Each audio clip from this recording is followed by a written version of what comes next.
Hello and welcome to my video on what changes I would like to see made in State of Decay 2, specifically to the legacy reward system. Now just a note, in the background I've got my second playthrough of Nightmare Zone playing, because if you've watched my other videos, my first attempt didn't go very well. Everyone died. Spoiler.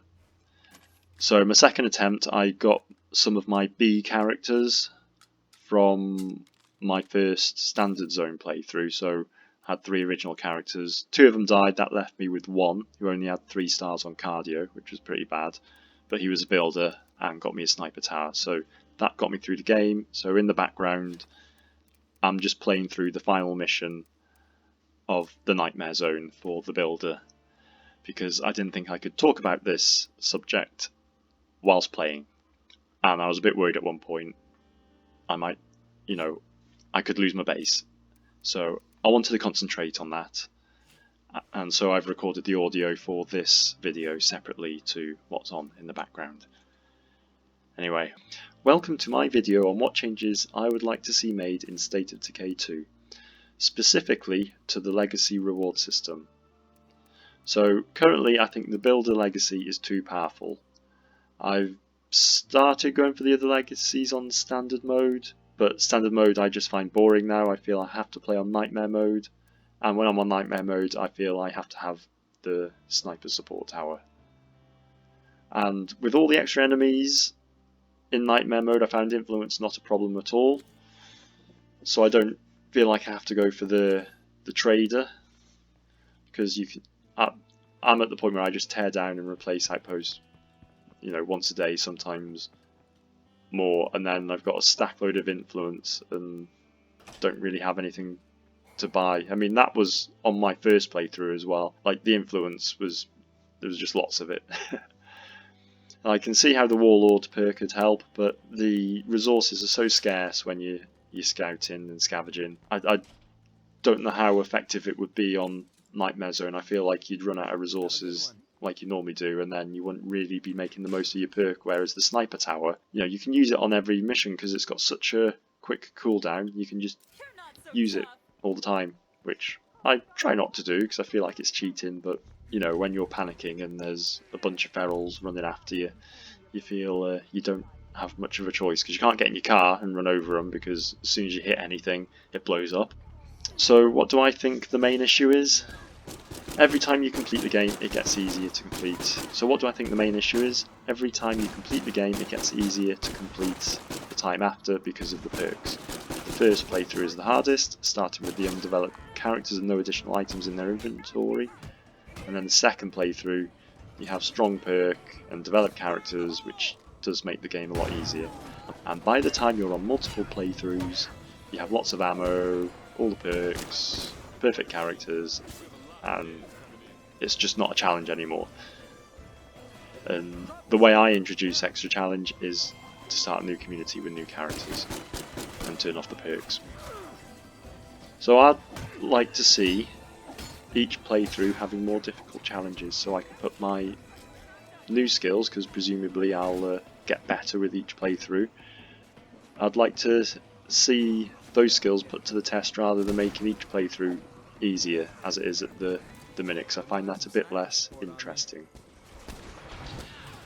So a good example I think is Breakdown from the first game, where each wave or each restart of the game would get increasingly more difficult. All the zombies would get more health, they'd get more attack power, and it felt like a real battle each time you restarted, and you'd start losing your amazing characters as well.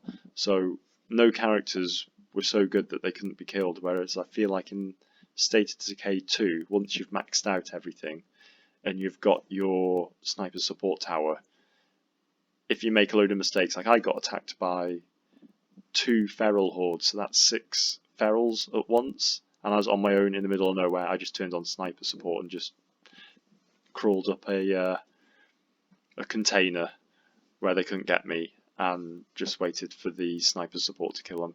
I think the challenge for State of Decay 2 is to give the player rewards on each playthrough, but also to give the player additional challenges, which I don't think it really does at the minute. There's no extra challenge on your second and third playthrough of Nightmare Zone compared to the first playthrough.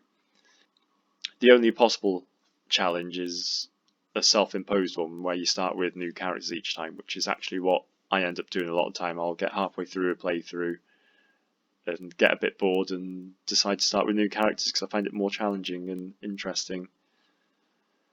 So a system I really liked was in the original Resident Evil 2, because I played that an awful lot when I was a teenager, and I played it over and over and over again, and it helped that there were 4 different scenarios, but we've got 3 different maps in State of Decay 2, so it's a bit similar in that respect. And I think what kept me going on that game, when you completed it, you'd get rewards. Like there was a Gatling gun, and there was unlimited Gatling gun, and there was some handguns, and there were various things to make it easier. I think one was like unlimited number of saves, so you could make the game easier, but also there were challenges to get better rewards, like completing the game in under 2 hours, or completing it without saving, or completing it without using certain things. And I think that made the game really interesting. So even though I played it lots and it was getting really easy, it still wasn't necessarily easy to go through the game without making a save, because you had to be able to sit down for, I think it was about 2 hours uninterrupted, because you couldn't stop the game and come back at it. So I would like to see something similar in State of Decay 2. So what do I think should be added? I think the perks should be locked behind different achievements. Yeah, so the first achievement or unlock could be just complete the game on Nightmare mode, and then that gives you your first legacy, which could be the builder perk of free water and electric. And then, so that makes the game easier, but also you can make it harder by saying, well, if you complete it next time in under 14 days, you can have another legacy. So then you could fail at that, but still win by beating the game and try again. And if you complete it in, say, 14 days, maybe have some quirky challenges like complete it without using any leader building. So get through Nightmare mode without using the sniper tower, for instance. Now that might be hard starting with new characters, but it's just a different challenge. If you've got good developed characters,